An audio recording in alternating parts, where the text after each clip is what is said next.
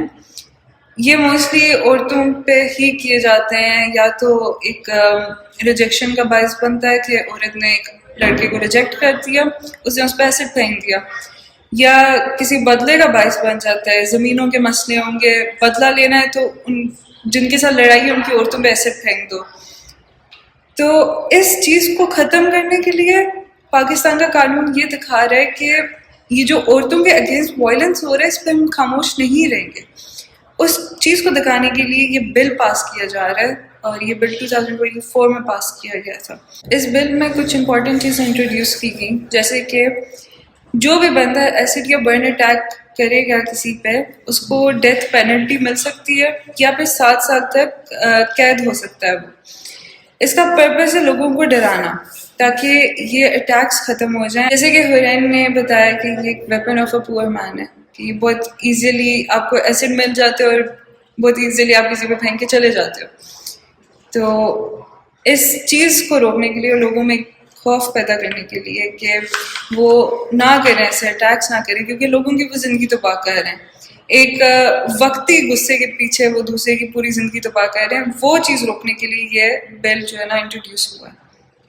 اور جیسے کہ مان لے گا کہ یہ بہت ایک اسٹرانگ لیگل فریم ورک ہے پٹ فارورڈ بائی پاکستان, کیونکہ اس سے پہلے کہ اگر ہم کیسز ڈسکس کریں, one of the earliest documented cases recorded was in 1994 جو ایک عورت شہناز بی بی پہ تھا. لیکن پاکستان میں کوئی ایسا لیگل فریم ورک نہیں تھا جو ان ایسڈ اٹیکس کی پراپر پنشمنٹس بتائے, تو وہ اس کیس کا کوئی خاص انجام نہیں ہوا تھا. لیکن آہستہ آہستہ جیسے ہم 2001 میں چلے جائیں تو ایک نیشنل اویئرنیس آئی تھی ایسڈ اٹیکس کے بارے میں. جیسے کہ the case of Fakhra Younus back in 2001, who was a dancer and she was married into a political family.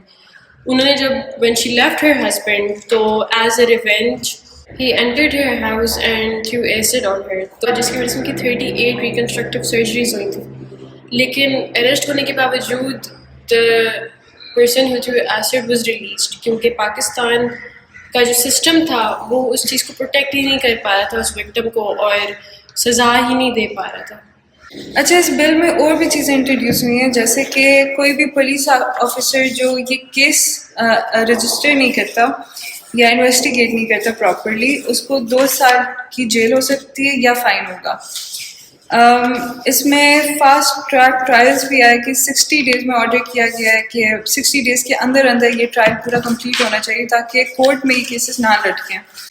دوسرا، وکٹم کے سپورٹ سسٹم جائے کہ ان کو فری میڈیکل ٹریٹمنٹ، ریہیب اور کاؤنسلنگ، لیگل اسسٹنس، مفت کے وکیل جو کہ ان کو ملیں گے، اور فائنینشیل سپورٹ ان کی فیملیز کے لیے انٹروڈیوس کی گئی. اس کے ساتھ ساتھ ایک نیا اوورسائٹ بورڈ انٹروڈیوس کیا گیا جو کہ ایک بورڈ ہے جس میں کم سے کم 1/3 وومن ممبرز ہوں گے، اور اس بورڈ کا یہ کام ہے کہ وہ کیسز کو ٹریک کریں گے، امپلیمنٹیشن چیک کریں گے اور گورنمنٹ کو ریفارم سجیسٹ کریں گے اس کیس سے ریلیٹڈ. یہ چیز ایڈ آن کروں گی کہ اسلامک لا بھی اس کی بہت ایک جسٹیفائڈ پنشمنٹ دیتا ہے، قصاص جو کہ ایک ریٹیلیٹری پنشمنٹ ہوتی ہے. اور آگے ہم کیسز کی اگر بات کریں جو ارلی کیسز تھے before this legal frame work, جس سے ہمیں یہ بھی ریئلائز ہوتا ہے کہ کتنی ضرورت تھی for the 2024 bill to pass. جس کا ایک کیس تھا وچ واز اسٹیٹ ورسز محمد صدیق جو 2002 کا کیس تھا، جس میں اٹ واز ون آف دا پاکستان کی سب سے ہارش کنوکشنز ہوئی ہیں ایسڈ وائلنس پر، جس میں the attacker was given life imprisonment. And the court recognized that the acid is a weapon with intent to permanently disfigure. So I just hope کہ جو یہ پنشمنٹ ہیں وہ جسٹس دے سکے وکٹمس کو، بیکاز پرسنلی آئی تھنک کہ جو Islamic law ہے وہ بہت وکٹمس کو اس سینس میں پروٹیکٹ کرتا ہے تھرو قصاص and many other laws. It also includes state imposed harsh penalties and spreading terror, which is also mentioned in Surah Maida. And اس کے علاوہ دیت اور عرش which is the compensation in Islam, اس کے بھی کافی ساری اسسٹنس دی گئی ہے with the parallel system of legal framework Pakistan کا under the Sharia code of course. اس کا ایک اور ایگزامپل ایران کا ایک کیس تھا جس میں a woman demanded قصاص، اور انڈر شریعہ لا اس میں تھا کہ اس کی آئی ڈسفگر ہو گئی تھی ڈیو ٹو ایسڈ اٹیک، تو اس نے یہی کہا تھا کہ اس کو قصاص چاہیے. تو اس سے ہمیں یہ بھی پتہ چلتا ہے کہ victims they want justice and they want justice in a way کہ آئندہ کوئی ایسی حرکت نہ کرے. یہ کیس ہمیں ایک یہ چیز بھی بتاتا ہے کہ اسلامک لا بہت کو ریلیٹ کرتا ہے ٹو دیز کیسز اور بہت جسٹ پنشمنٹس آفر کرتا ہے تاکہ وکٹم کو ہر حال میں اس کو کمپنسیٹ کیا جائے اور جو دا پرسن دا اٹیکر اس کو جسٹیفائڈ پنشمنٹس ملے. اسی طرح ہم دیکھ سکتے ہیں ایک بشرا ظفر کا کیس جو کہ ثنا کے کیس سے تھوڑا سا ملتا جلتا تھا، کیونکہ بشرا 32 ایئرس کی تھی اور 2 بچوں کی ماں تھی، لیکن اس کیس میں اس کی ڈیورس نہیں ہوئی تھی. بشرا روز ڈومیسٹک وائلنس سفر کر رہی تھی اور وہ طلاق لینا چاہ رہی تھی اپنے میاں سے، لیکن ہر عورت کی طرح وہ اس چیز کو ڈیلے کر رہی تھی کہ میری سوسائٹی میں عزت کیا رہے گی اور میرے بچوں کا مستقبل کیا ہوگا آگے. لیکن ایک دن آیا جس نے اس نے ڈیسائیڈ کر لیا کہ میں طلاق لے لوں گی، اور اس نے اپنے میاں سے یہ بات کی اور اسے کہا کہ مجھے طلاق چاہیے. 2018 کی ایک رات تھی، بشرا سو رہی تھی اپنے کمرے میں. اس رات بشرا کا شوہر اور اس کا دیور اس کے کمرے میں آئے اور ان کے ہاتھ میں ایک بوتل تھی.